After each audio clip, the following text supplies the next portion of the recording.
സുപ്രഭാതം, good morning സഹോദരി സഹോദരന്മാരെ. ഫുട്ബോൾ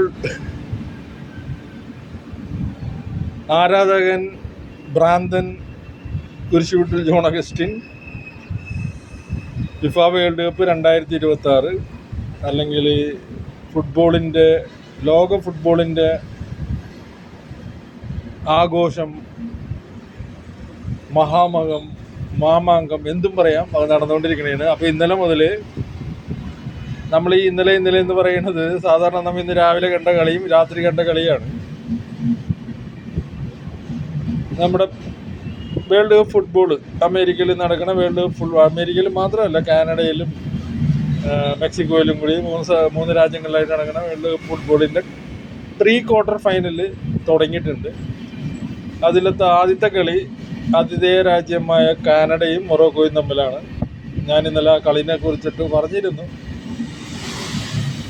കാനഡ അവരുടെ ജനങ്ങൾക്ക് മുമ്പിലാണ് കളിച്ചത്. പക്ഷേ മൊറോക്കോ പോലെയുള്ള ഒരു ടീമിനെ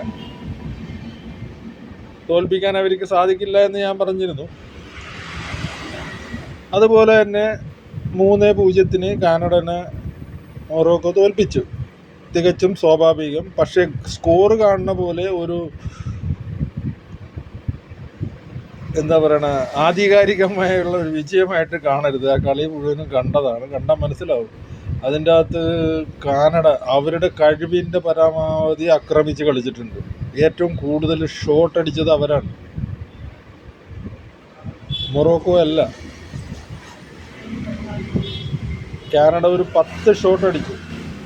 പക്ഷേ അതിലൊരു 3 ടാർഗറ്റിലെത്താൻ പറ്റുള്ളൂ. അത് ഡിഫെൻഡ് ചെയ്തു, അല്ലെങ്കിൽ ഗോളി സേവ് ചെയ്യുക ചെയ്തത്. പൊസിഷൻ 45% പൊസിഷൻ അവർക്ക് ഉണ്ടായിരുന്നു. അതായത് മൊത്തം കളിയുടെ 45% അവർ തന്നെ നിയന്ത്രിച്ച്. പക്ഷേ എനിക്കത് കൂടുതലായിട്ടാണ് തോന്നിയത്. കണക്കുകൾ അങ്ങനെ പറയണത് 44% എന്നാണ് കണക്ക് പറയണത്. പക്ഷേ വേർത്ത് കളിച്ചത് കാനഡ തന്നെയാണ്. അതും അവരുടെ ജനങ്ങളുടെ മുമ്പിൽ അവരുടെ ലിമിറ്റേഷനിൽ അവരുടെ കഴിവനുസരിച്ച് മാക്സിമം കളിച്ചിട്ടുണ്ട്. 10 ഷോട്ട് അടിച്ചു, അതിൽ 3 ടാർഗറ്റിലെത്തി.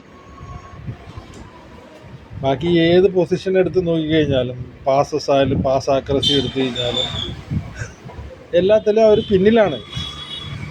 നാച്ചുറലി കളിക്കുന്ന മൊറോക്കോ പോലുള്ളൊരു ടീമിൻ്റെ അടുത്താണ്. മൊറോക്കോ എന്നൊക്കെ പറഞ്ഞു കഴിഞ്ഞാൽ സെമി ഫൈനലിൽ കളിക്കുന്ന ടീമാണ്. അവരാണെങ്കിൽ നെതർലാൻഡിനെയൊക്കെ തോൽപ്പിച്ചിട്ടാണ് മുന്നോട്ട് വന്നേക്കണേ. ബ്രസീലിനെ വിറപ്പിച്ചിട്ട് മുന്നോട്ട് വന്നേക്കുന്ന ടീമാണ്. മൊറോക്കോൻ്റെ അടുത്ത് ഇത്ര നന്നായി കളിച്ചു എന്നേ എനിക്ക് പറയാൻ പറ്റുള്ളൂ. മൊറോക്കോ ആകെപ്പാടെ 5 ഷോട്ടാണ് അടിച്ചത്. അതിൽ 4 ടാർഗറ്റിൽ ചെന്നു, 1 ഗോളി സേവ് ചെയ്തും ബാക്കി 3 വലയിൽ കയറി എന്നുള്ളതാണ് സത്യം. നല്ല ഫൗളുണ്ടായിരുന്നു. നാച്ചുറലി ജയിക്കാൻ വേണ്ടി കളിക്കണ കാനഡ, അതും അവരുടെ രാജ്യത്ത് അവരുടെ ജനങ്ങളുടെ മുമ്പിൽ 23 ഫൗൾ ചെയ്തു. മൊറോക്കോ 14 ചെയ്തു. 2 ടീമിനും 4 യെല്ലോ കാർഡ് കിട്ടിയിട്ടുണ്ട്. ഭാഗ്യത്തിന് റെഡ് കാർഡൊന്നും കിട്ടിയിട്ടില്ല.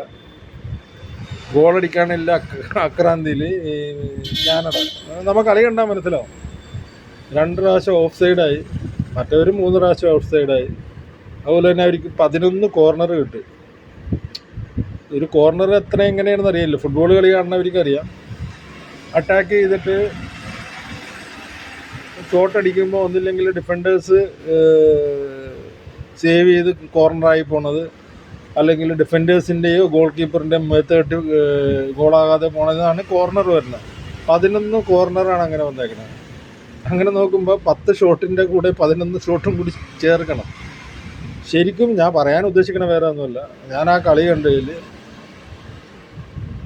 കാനഡ അവരുടെ കഴിവിൻ്റെ പരമാവധി മാക്സിമം ആക്രമിച്ച് ഗോൾ അടിക്കാൻ ശ്രമിച്ചു. നടന്നില്ല എന്നുള്ളതാണ് സത്യം.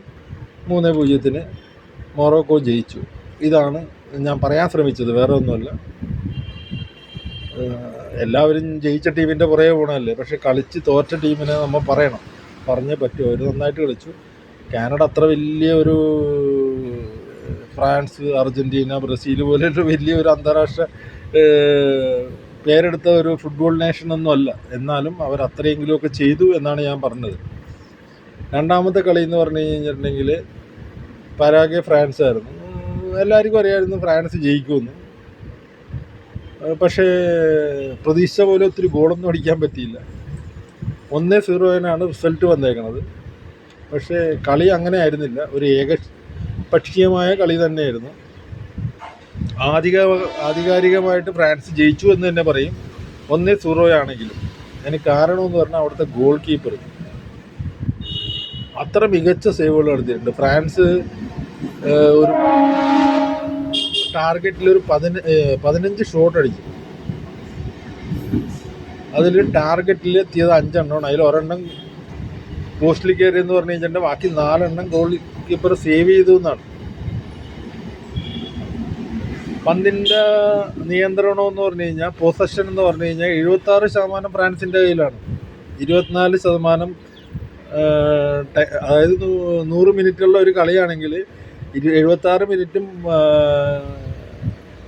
പന്ത് ഫ്രാൻസിൻ്റെ കയ്യിലായിരുന്നു. വെറും 24 മിനിറ്റേ പരാഗയ്ക്ക് പന്ത് കിട്ടിയുള്ളൂ. പാസസ് ഒക്കെ നോക്കിക്കഴിഞ്ഞിട്ടുണ്ടെങ്കിൽ ഫ്രാൻസിൻ്റെയും പാസ് ആക്യുറസിയും കാര്യങ്ങളൊക്കെ നോക്കിക്കഴിഞ്ഞാൽ ഫ്രാൻസിൻ്റെയും പരാഗയുടെയും നോക്കിക്കഴിഞ്ഞിട്ടുണ്ടെങ്കിൽ 4-1.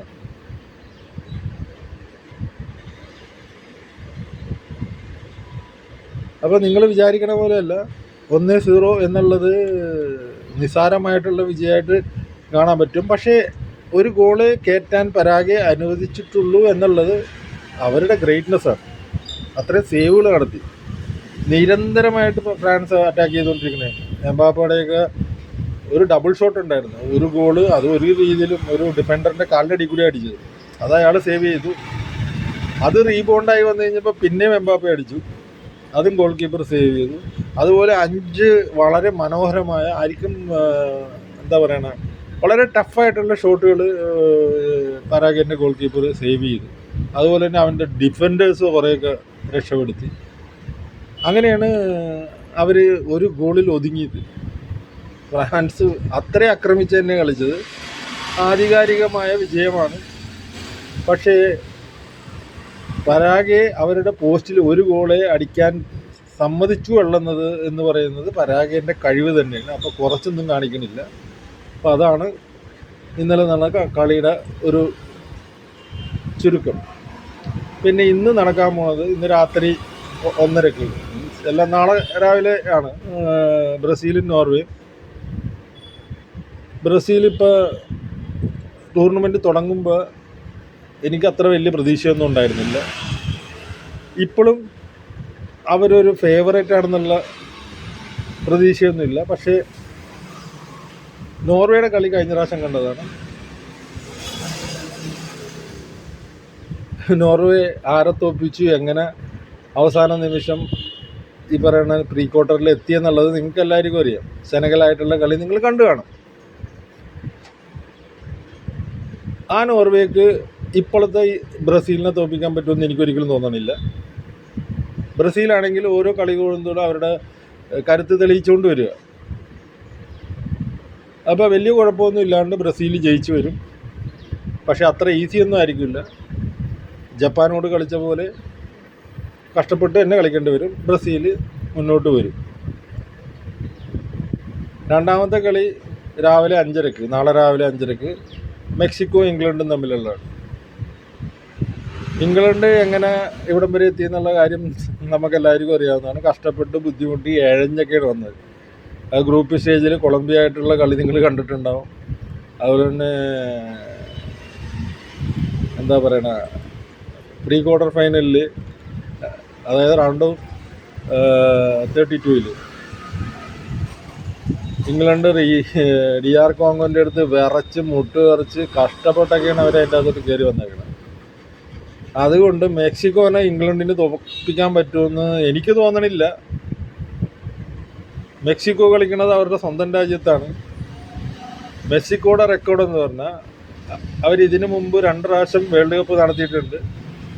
ആ 2 പ്രാവശ്യം അവർ ക്വാർട്ടർ ഫൈനലിൽ കളിച്ചിട്ടുണ്ട്. വളരെ ആധികാരികമായിട്ടാണ് അവരുടെ ഗ്രൂപ്പ് സ്റ്റേജിലായാലും, ഗ്രൂപ്പ് സ്റ്റേജിൽ ഒരു കളി പോലും തോക്കാണ്ട് 3 കളിയും ജയിച്ച് 9 പോയിൻ്റായിട്ട് വന്നേക്കുന്ന ടീമുകളാകെ മൊത്തം ടൂർണമെൻറ്റിൽ 3 എണ്ണേ ഉള്ളൂ. അത് ഒന്ന് മെക്സിക്കോയാണ്, ഒന്ന് ഫ്രാൻസാണ്, ഒന്ന് അർജൻറ്റീന. അതുപോലെ തന്നെ പ്രീ ക്വാർട്ടറിലും മെക്സിക്കോ വളരെ ആധികാരികമായിട്ട് തന്നെയാണ് ജയിച്ച് മുന്നോട്ട് വന്നേക്കുന്നത്. അത് എക്കഡോർ USA തോൽപ്പിച്ച് എക്കഡോറിനെ 2-0 തോൽപ്പിച്ചിട്ടാണ് അവർ റൗണ്ട് ഓഫ് 32 വന്നേക്കുന്നത്. ഇംഗ്ലണ്ട് ഗ്രൂപ്പ് സ്റ്റേജിലാണെങ്കിലും പ്രീ ക്വാർട്ടർ ഫൈനൽ DR കോങ്കോൻ്റെ മുന്നിലും വിറച്ച് തന്നെയാണ് ജയിച്ചു വന്നേക്കുന്നത്. അതുകൊണ്ട് ഞാൻ മെക്സിക്കോ ഇംഗ്ലണ്ട് കളിയിൽ മെക്സിക്കോൻ്റെ ഒപ്പമാണ് അവർ ജയിക്കും, അവർ ക്വാർട്ടർ ഫൈനലിൽ വരും. ചരിത്രവും അതാണ് കാണിക്കുന്നത്. എന്ന് വെച്ച് ഇംഗ്ലണ്ട് മോശമൊന്നുമല്ല. കളി തുടങ്ങിയ സമയത്ത് England one of the favourite team ആയിരുന്നു ഈ കപ്പ് വിൻ ചെയ്യണേ. അതായത് 2026 കപ്പിൽ ഏറ്റവും കുറഞ്ഞത് ഒരു സെമി ഫൈനൽ വരെ എങ്കിലും എത്തുമെന്ന് ഞാൻ ഉറച്ചും വിശ്വസിച്ച് സാധ്യതയുണ്ടെങ്കിൽ അവർക്ക് കപ്പും അടിക്കാനായിട്ട് സാധ്യത കൽപ്പിച്ച ഒരു ടീമാണ് ഇംഗ്ലണ്ട്. പക്ഷേ ഇംഗ്ലണ്ട് മെക്സിക്കോ ആയിട്ട് തോക്കും എന്നാണ് ഇതുവരെയുള്ള ഈ വേൾഡ് കപ്പിൽ അവരുടെ കളി കാണിക്കുന്നത്. ഏറ്റവും സമ്പന്നരായ ഏറ്റവും കഴിവുള്ള കളിക്കാരുള്ളതാണ്. പക്ഷേ അവർ കളി മറന്നു. ഇനി അത്ഭുതങ്ങൾ കാണിക്കണം, എന്നാലേ അവർക്ക് മുന്നോട്ട് പോകാൻ പറ്റുള്ളൂ. ഇന്നലെ ഞാൻ പല ഗ്രൂപ്പിൻ്റെയും ഗ്രൂപ്പ് 32 കളികളുടെ ഒരു എക്സ്പെക്റ്റേഷൻ പറഞ്ഞായിരുന്നു.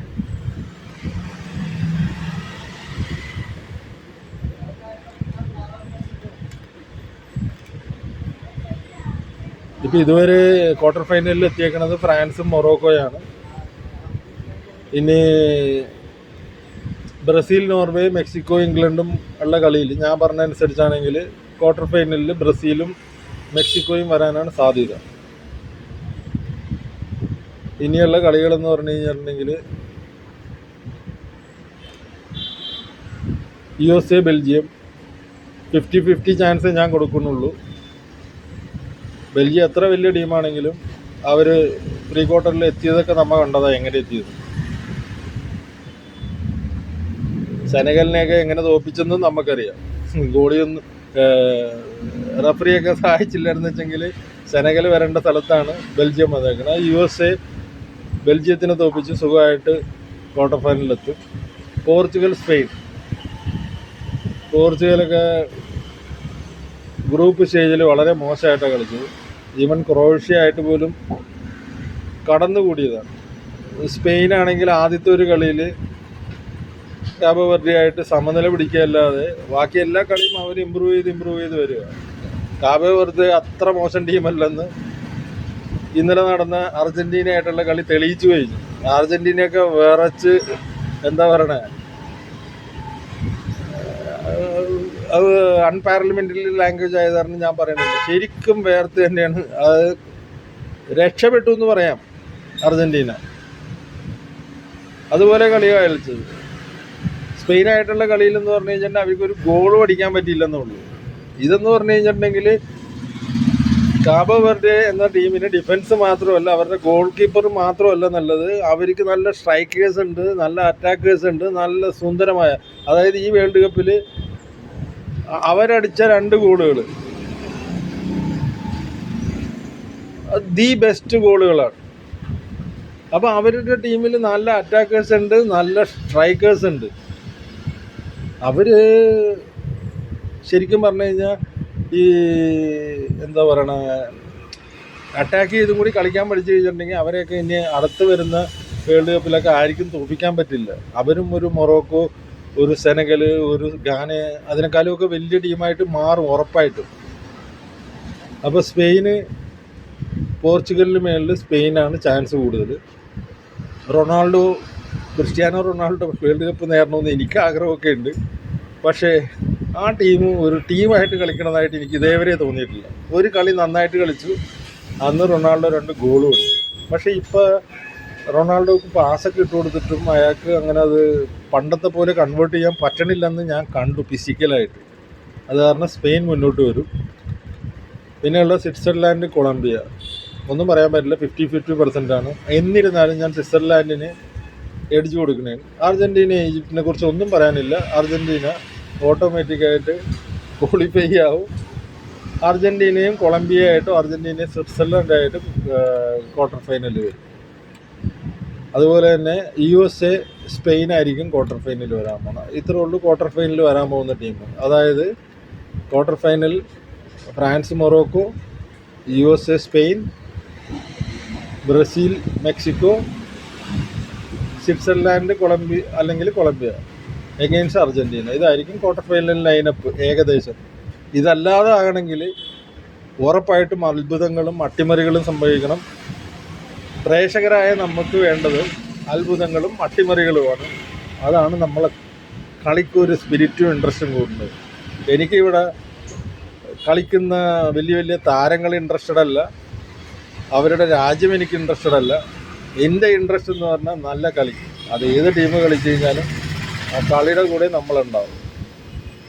അപ്പോൾ ഇന്നത്തേക്ക് ഇത്രേ ഉള്ളൂ. നന്ദി, നല്ല നമസ്കാരം. ബാക്കി നാളെ കാണാം.